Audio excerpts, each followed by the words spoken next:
Here, I just read something I think came from you. It's you I like, every part of you, your skin, your eyes, your feelings. Whether old or new, I hope you'll remember, even when you're feeling blue, that it's you I like.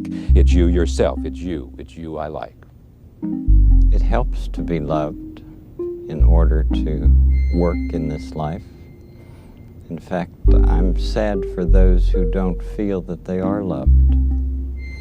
And this book is a compilation of things that I've said in speeches and in other books and in newspaper columns and on the neighborhood for a long time. Somebody said, "How long did it take you to write this book?" And I said, 40 years.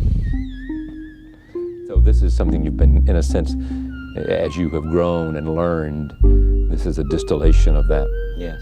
It's about what, in the end?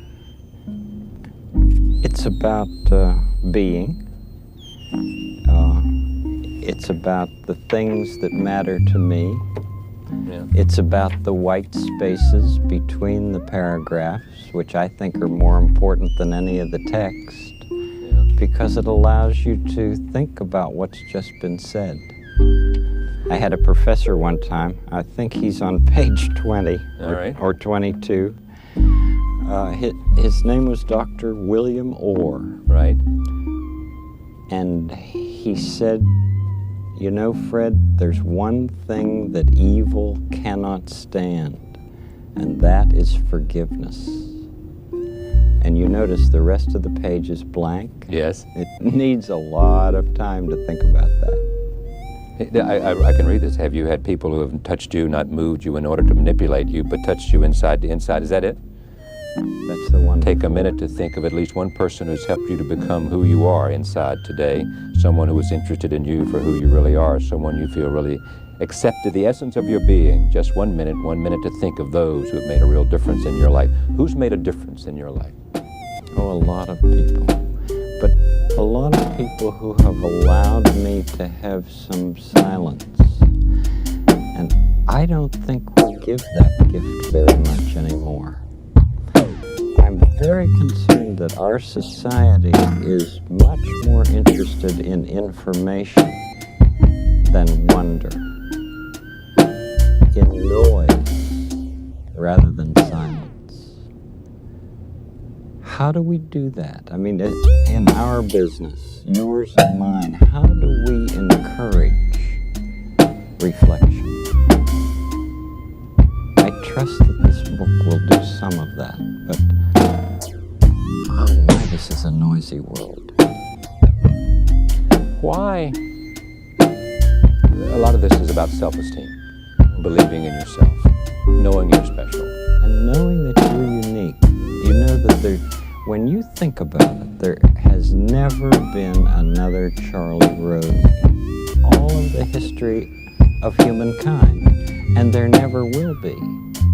And that's the same with every person you meet. We all have a certain uniqueness. Exactly. Why is it then you think that so many people come up short on self-esteem and on believing in themselves and having confidence to go out and take on uncharted waters? Probably because of very early on in our lives that we weren't valued. You know, the greatest gift we can give anybody, any little child, is to help that child know that, you know, you're a part of our family, and you're a welcome part, and there are things that you can do to enhance our family. You want to see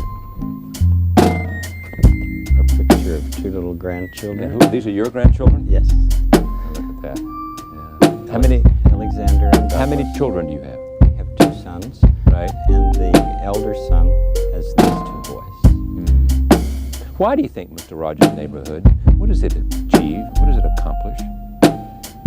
Oh, I hope that it's given a few more honest adults in the lives of the children who watch. Because I do think that that's a great gift. That if adults can show what they love in front of kids, there'll be some child who'll say, "I'd like to be like that." Or I'd like to do that. I remember Yo-Yo Ma being on our program. He's come to visit several times. And there have been families who have written to us to say that their kids want to learn the cello. Right. Because they saw Yo-Yo Ma on the program? Because they saw him love his work on the program. And there have been some basketball players and some sculptors. Oh, I remember in the nursery school where I worked as I was doing my master's work in child development. There was a man who would come every week to sculpt in front of the kids. The director said, I don't want you to teach sculpting. I just want you to do what you do and love it in front of the children. During that year, clay was never used more imaginatively before or after than during that time that he came. So a great gift of any adult to a child, it seems to me, is to love what you do in front of the child. I mean, if you love to bicycle, if you love to repair things, do that in front of the children. Let them catch the attitude that that's fun. Because you know attitudes are caught, they're not taught. 30 years. For you, what does it